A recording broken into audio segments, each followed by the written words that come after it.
It's causing static. Okay.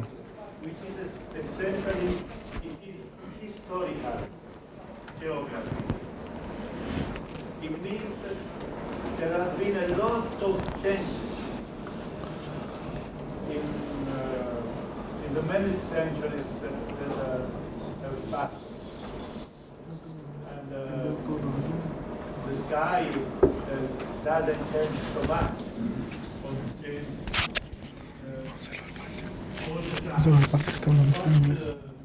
The ground many things. Today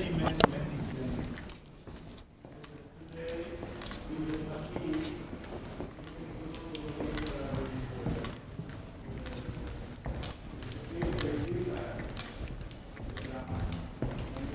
where there are mountains, you put mountains.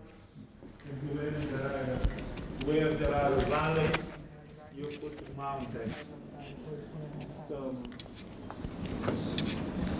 but if we follow the historical geography of the Bible, we have to try. Thank you. We have to try to follow the changes in all the times, starting from the epoch of the patriarchs, going down to the time of Christ. Not only, but also the changes which appears after to our days, they are important because we cannot reach directly the old days. We have to pass through the time which is in between. So it is important to follow the geography historically. We start from Abraham. The Bible says in the book of Genesis that Abraham comes from the east, from Mesopotamia, which is today Iraq. His place was Ur.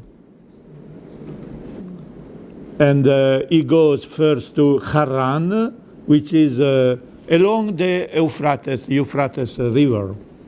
And then comes down from the north to the south into Canaan. Canaan is the place where God has invited him to come, because there will be one day in the future when God will give Canaan to the descendants of Abraham. Actually, people from Mesopotamia didn't call this country Canaan, but they called it Amurru, which means the place where the sun sets, the west.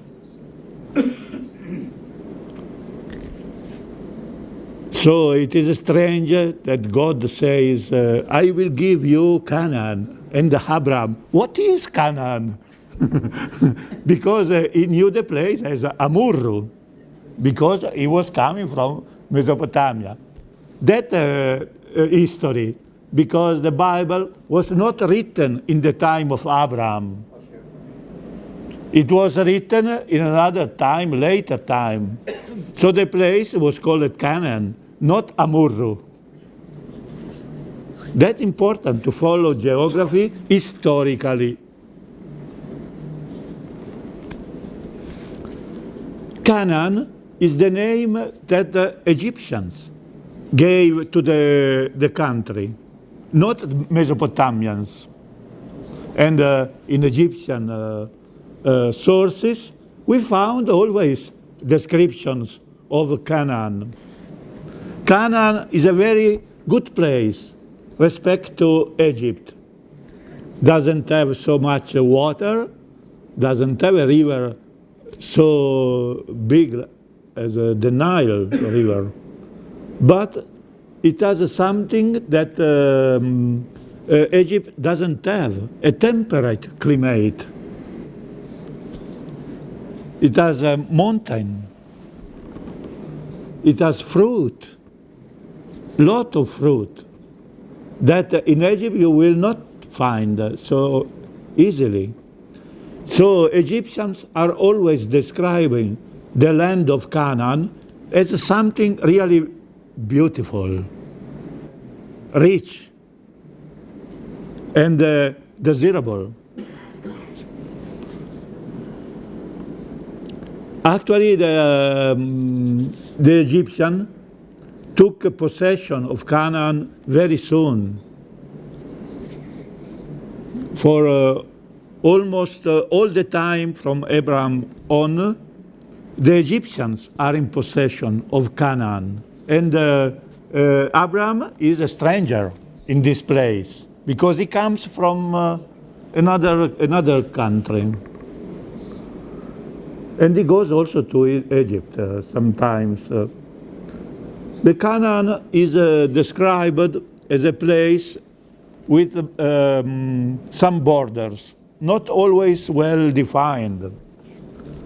But the main text say that Canaan is from the river of Egypt to the Lebo Hamat. Lebo Hamat is a Hebrew expression which can have two main meanings. One is as it is, as a name, proper name, Levo Hamat, a name of a place called that. But where is Levo Hamat? Nobody knows. So many interpret differently. They interpret Levo Hamat as two words. Levo, it means as you go. And Hamat is the famous town of Hama, which is today, still today, is an important town in Syria. So to go to Hama, the way where you go to Hama. This is very generic way of describing the border of a town, because the way is so long. You see, Hamat is on the north of Syria, on the river Oronte, and Levo Hamat should have been more down, near the Mount Hermon. Anyway, if we take the description in a strict way, we have a country which is approximately the country of Palestine, Israel-Palestine, which the inclusion may be of Lebanon and part of Syria in the south. This is a country which is described as Canaan by the Egyptian sources. And the Bible reflects in their description the Egyptian sources, in the name and in the borders.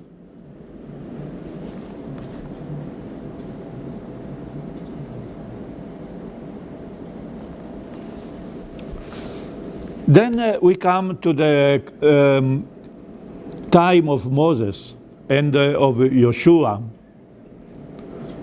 when the people of Israel is coming out of Egypt and entering the promised land. for the first time.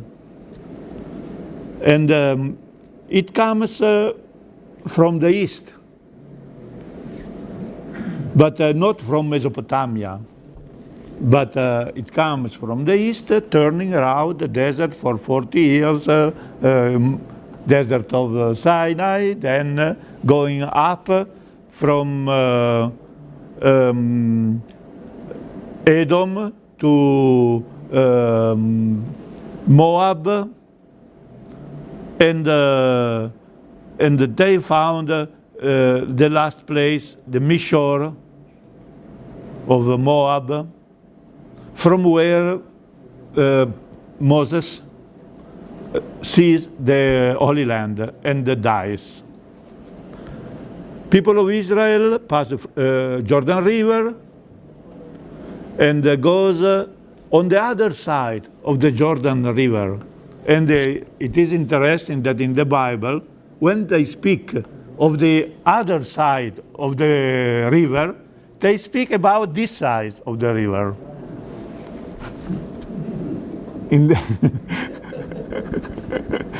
Instead, in the different times, in the time of the prophets, in the time of the kings, when they speak of the other side is the eastern side, not the western side. So it is important to understand in which time the text is written, because the other side of Jordan can be exactly the opposite.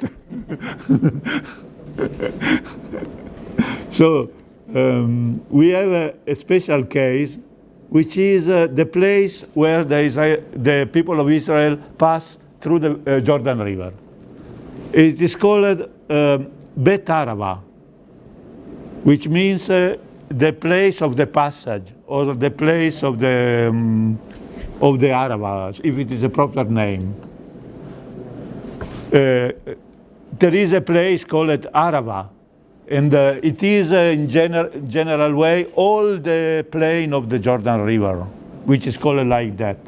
But when you say Bet Arava, it means the house of Arava. It means a building, so a place where there is a building. When Jesus is baptized approximately in the place of where the people of Israel went. And in the Gospel of John, it is said that it was baptized in a place where John the Baptist was baptizing in Bethany, on the other side of the river. So we understand that it was on the other side. It means from Jerusalem to the other side.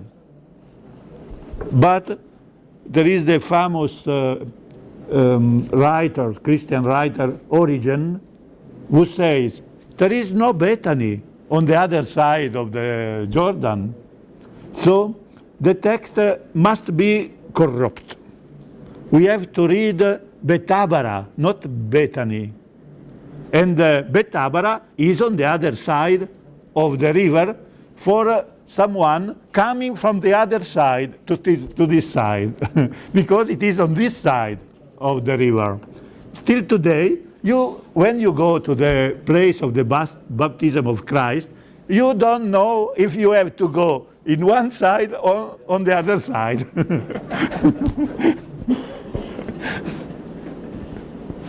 You see how it is important to place historically what is said in the Bible.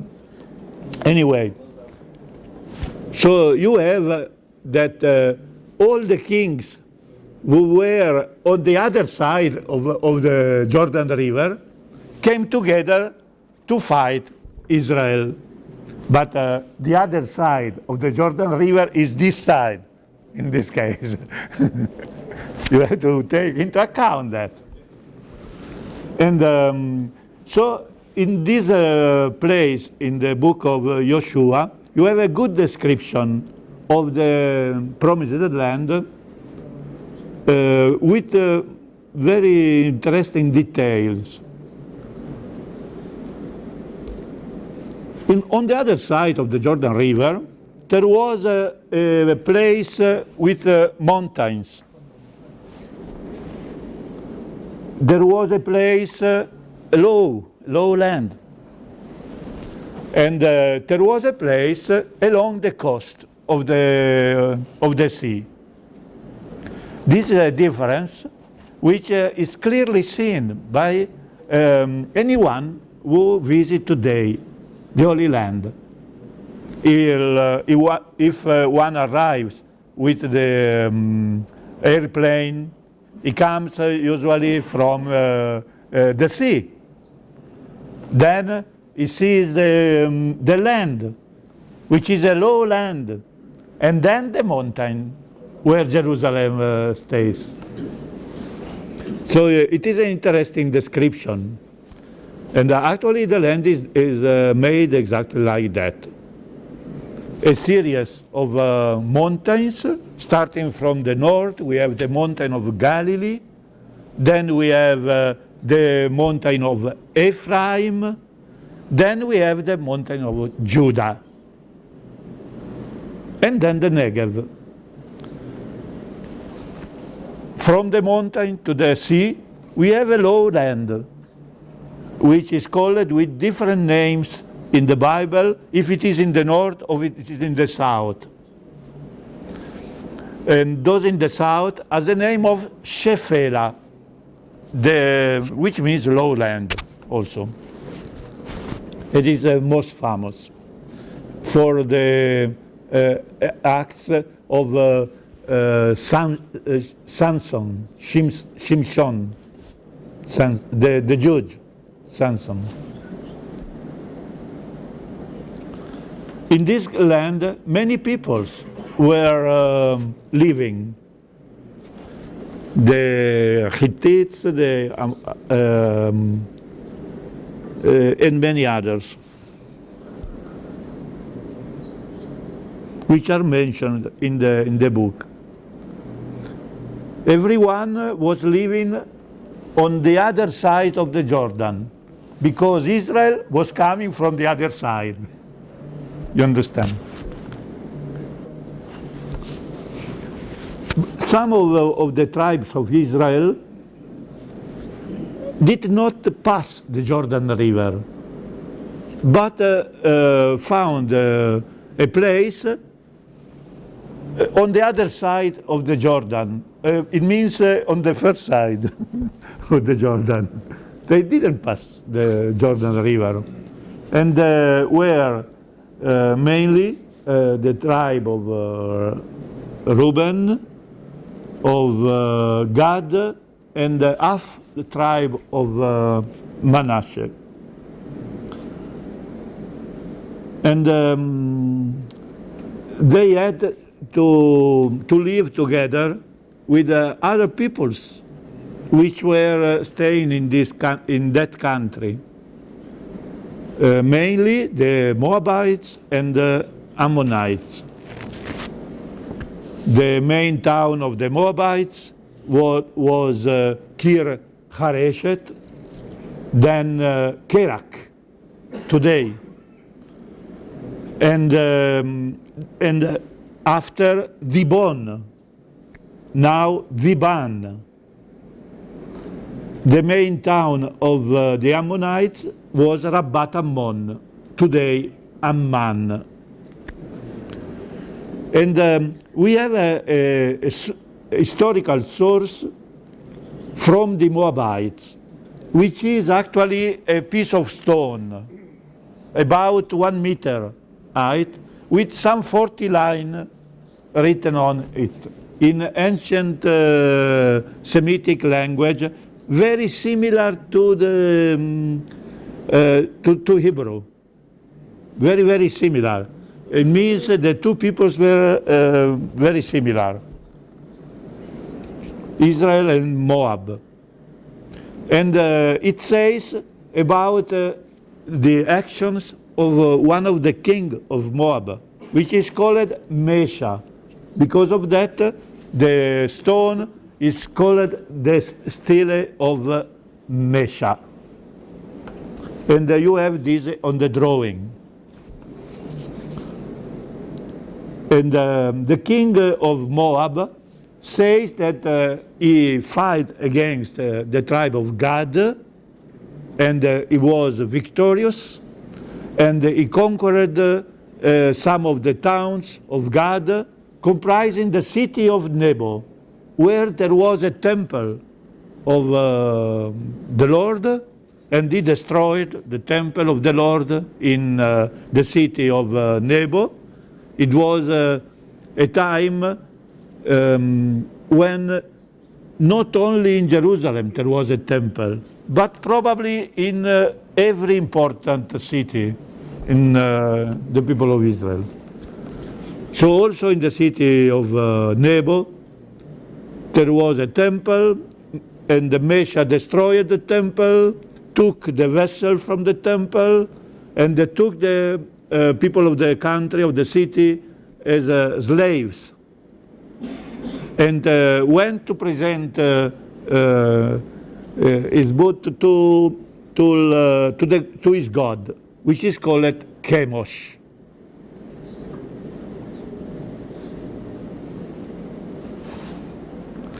This is an important historical source, which is different from the Bible, because it says something which is also in the Bible, but with a different presentation, because it says that the people of Israel fought against the Moabite, but it doesn't enter into much details.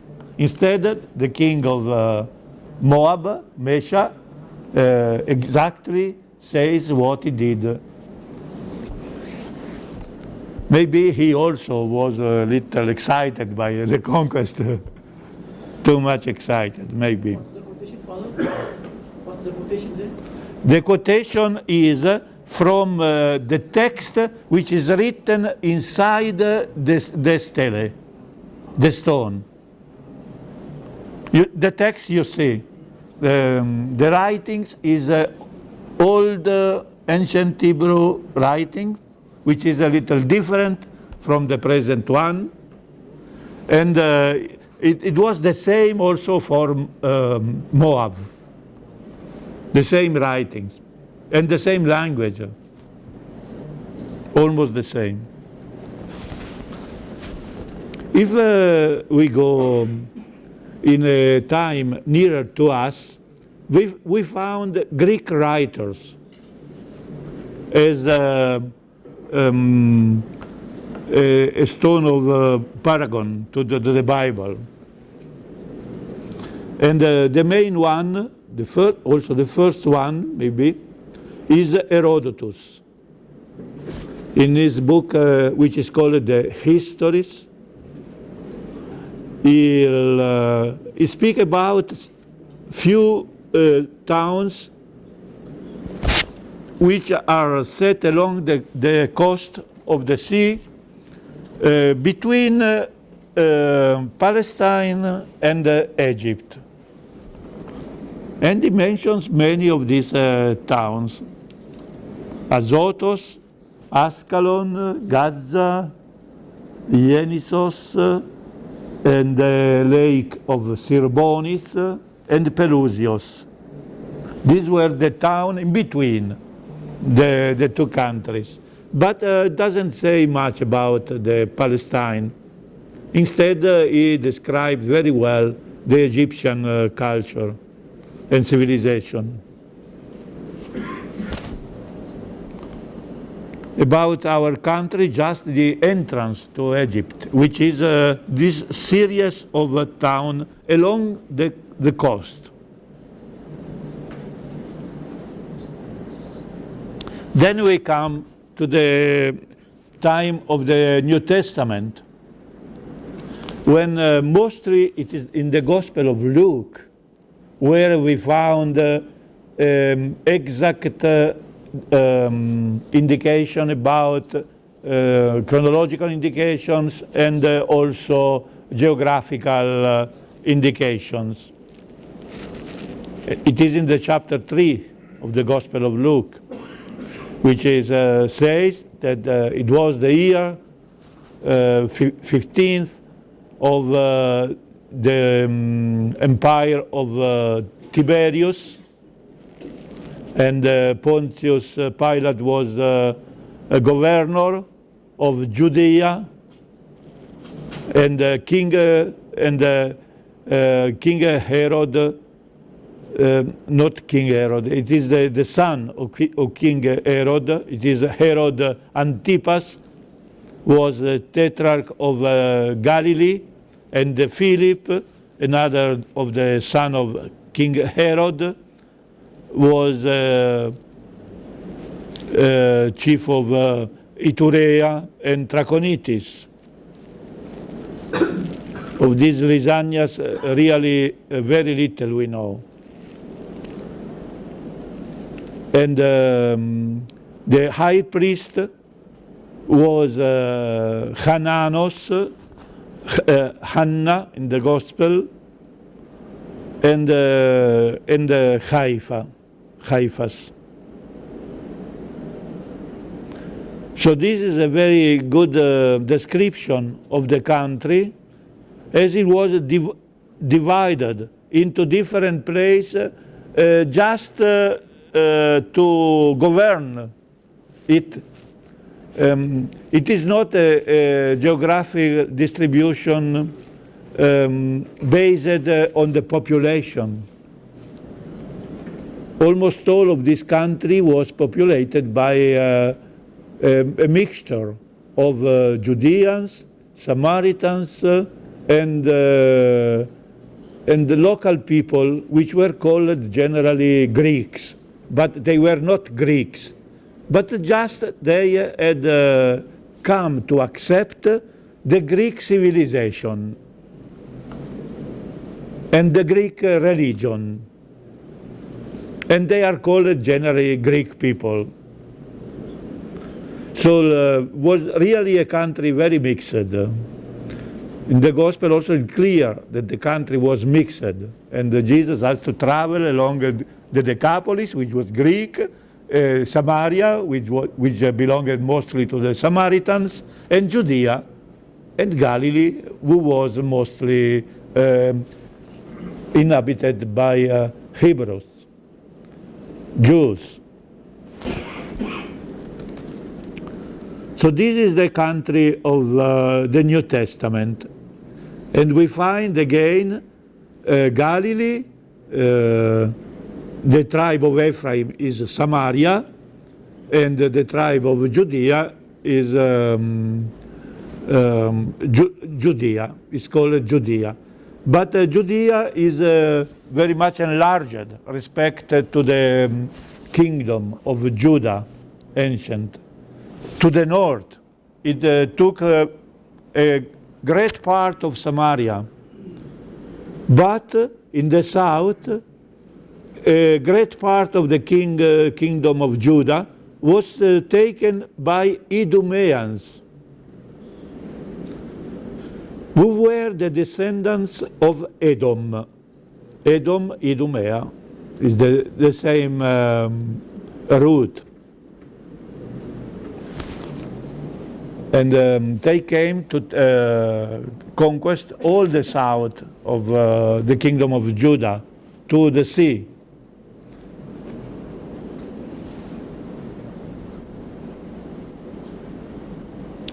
Another author, parallel to the Gospel account, is Flavius Josephus. In two books, the Jewish War and the Antiquities of the Jews, he recounts very well all the history and describes also with much detail the geography of all the country. It gives names to the place very similar to those of the Gospel. It is the same historical epoch, and we have really the same names. maybe more than in the Gospel. The Gospel only few. Some of the descriptions from Josephus are very classical, like the description of Galilee, which is interesting for the apostolate of Jesus, for the ministry of Jesus. The Galilee, says Flavius Josephus, is divided in two parts, in the superior and the inferior. And the Galilee inferior is comprised between Lebanon, Phoenicia, and Syria. And on the south, the Mount Carmel closed the Galilee. So this description is very interesting because it says what was the Galilee in the time of Jesus. And in many places in the Gospel, they speak about Galilee. All the villages of Galilee. Jesus was going from village to village, and he went through the villages of Galilee. And the Gospel speak about two tribes of Israel, the tribe of Zabulon and the tribe of Naphtali. And the description given is the same as the inferior Galilee for the tribe of Zabulon and the superior Galilee for the tribe of Naphtali. But really, tribes were not there anymore, because all the 10 tribes of the kingdom of Israel, the kingdom of the north, were brought to exile in the time of the Assyrians, 8 centuries before Christ. And they didn't come back at all. So there were no tribe of Zabulon and of Naphtali in the time of Jesus. But there was the inferior and superior Galilee, which was inhabited by Jews from the tribe of Judah, who were the only tribe coming back from exile to settle again in the land. The tribe of Judah and the small tribe of Benjamin too. So we found in the time of Jesus Galilee, which is inhabited by Jews from Judea, not by the tribe of Zabulon and Naphtali, which were not found in that time. And Jesus too was from the tribe of Judah, but he was living in Nazareth, in Galilee. So it is not strange to find someone from the tribe of Judah living in Galilee, because all the Jews living in Galilee were Judeans from the tribe of Judah, because the tribe of Judah was the only one coming back from exile.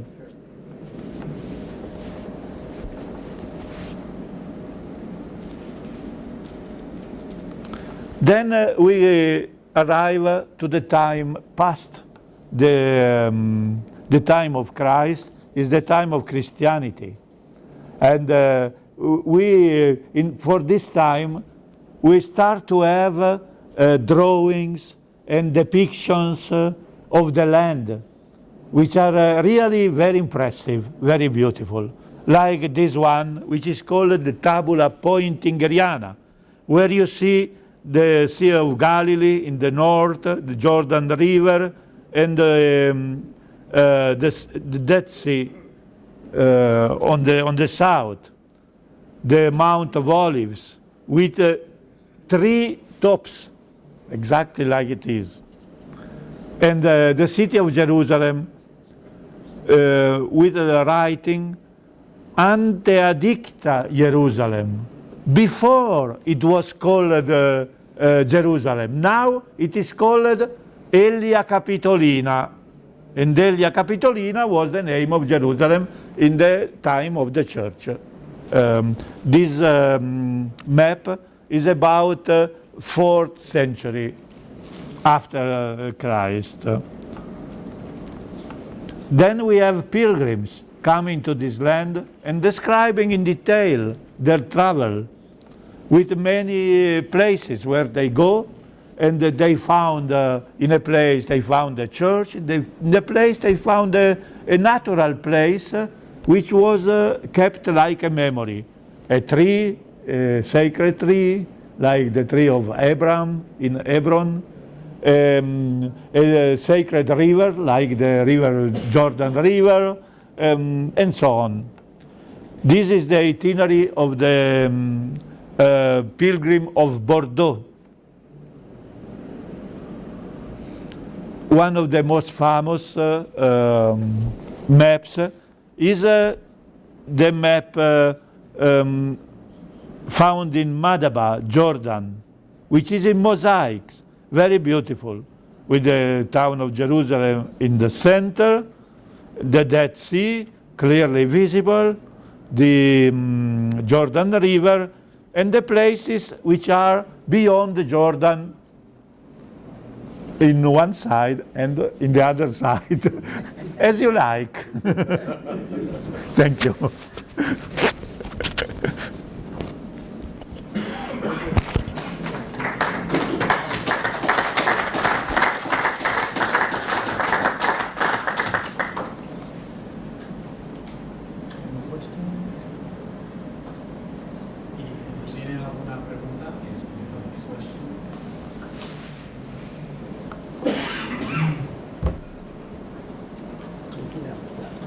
Thanks so much for your presentation.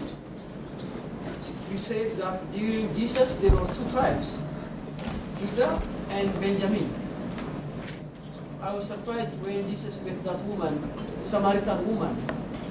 So, is she Jew or what? Who is she then? From which tribe she belonged to? That's the problem. Jews were thinking that the Samaritans were not Jews at all, because they were not coming from one of the tribes. For that, there was they were so angry one against the other, because this was the difference. No, what I mean is, this Samaritan, the tribe or what? No, not tribe at all. They were people settling in the Samaritan region. Maybe some of them descending from Ephraim, from Manasseh, but without being really descendants from them. So Jews were considering the Samaritan as people not Jews at all, because of that. Instead, the Samaritans were considering themselves as really descendants from the ancient tribes. So still today there are Samaritans, and they use the language, Samaritan language, which is very near to Hebrew.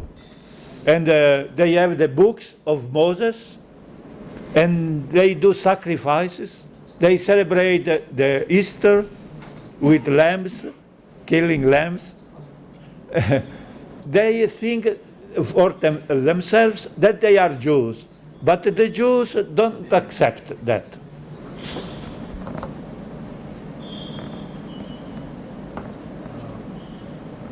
There has been circulated in the internet these stories about geographical location in Sinai, between Sinai and Egypt, regarding supposed passage with columns that was found and less depth in the sea per se, where there has been allegedly remnants of chariots in the bottom. Is there any truth to that, or is it just a hoax, a story? Is there any formal investigation or finding regarding that, that would give evidence of a passage over the body of water? Yes, I didn't see any real proof of that. But from ancient times, pilgrims and simple people see not only the wheel of the chariots, but they see everything.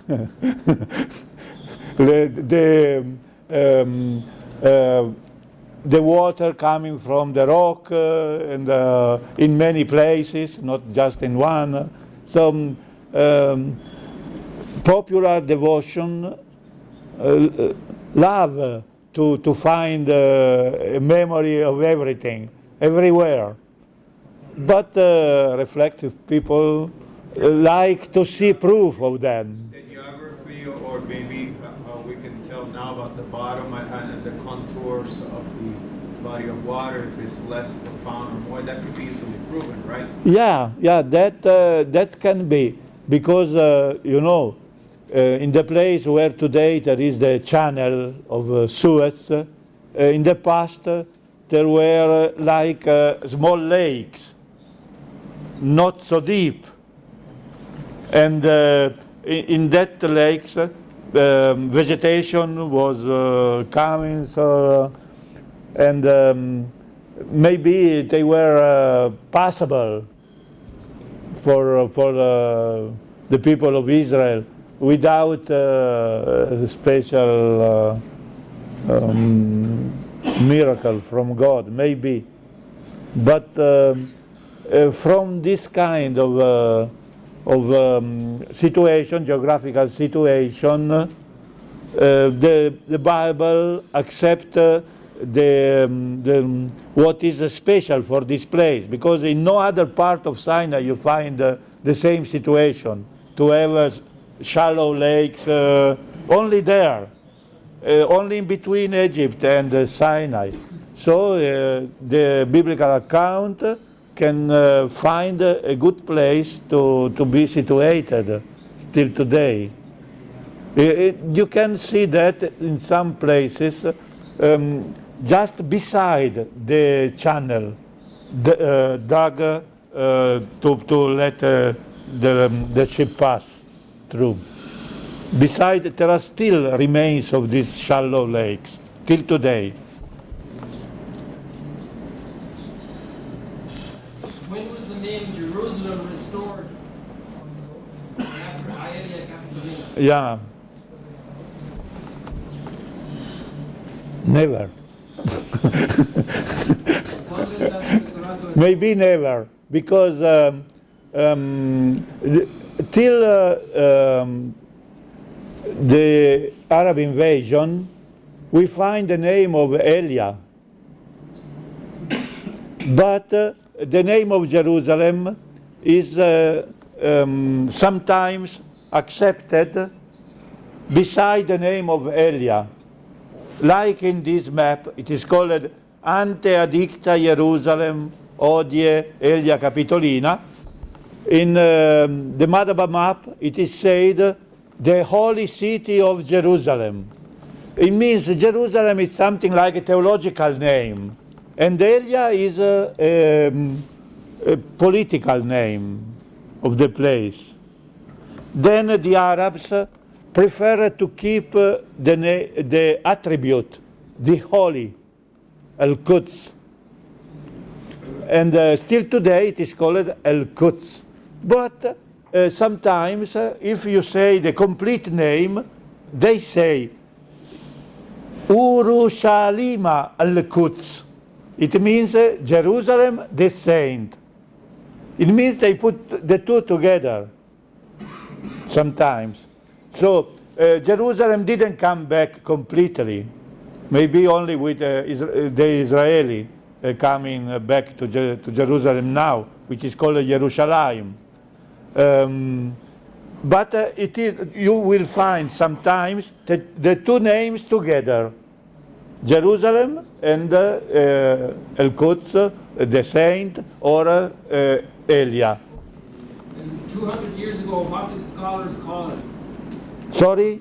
What did the scholars call it 200 years ago? The books, the theology books, the writings. What was the name for Jerusalem?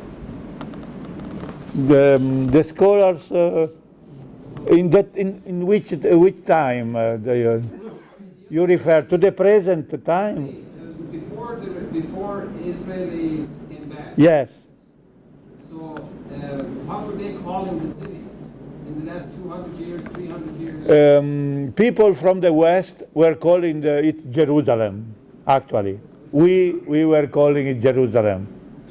But here not. Yes, but here not, it was called El-Quds. And the Jewish people who lived here, Jewish people are like us, coming from outside, so they were calling Jerusalem, Jerusalem. Father, I don't speak English very well. ¿Cómo influye el encuentro de Cades Barnea de las dos tribus en la posterior consolidación de un solo pueblo?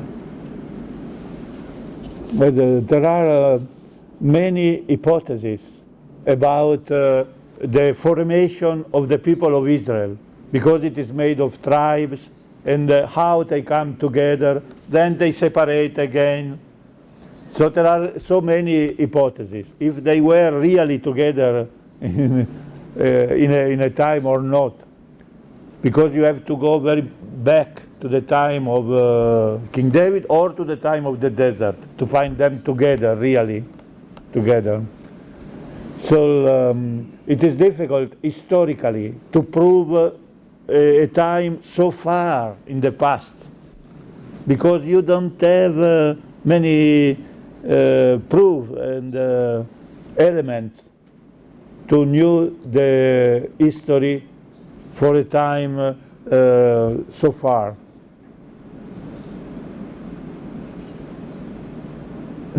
We have the Bible, but where are archaeological remains for the campaments in the desert?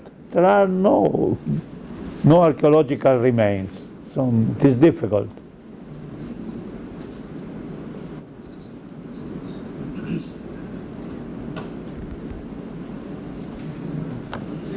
Hay una cita bíblica, dos citas bíblicas, donde Moisés golpea la piedra.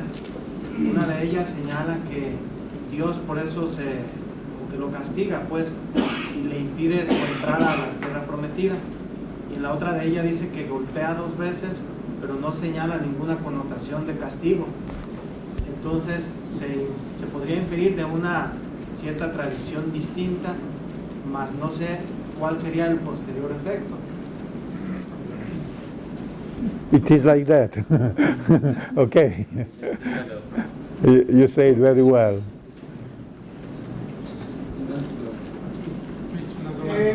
Todos en la vida necesitamos un lugar de referencia.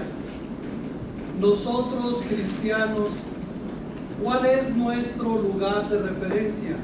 ¿Jerusalén o Roma? La Nueva Jerusalén.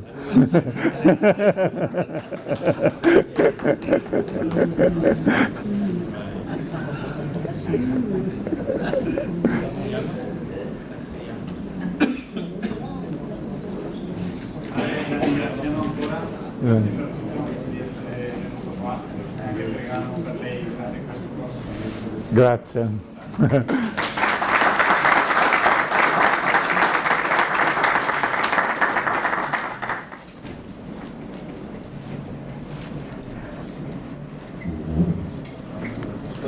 Padres, tenemos ahora cena, estamos perfectamente en el horario y después de cena nos vemos aquí a las 8:30 para presentarnos a otros que no lo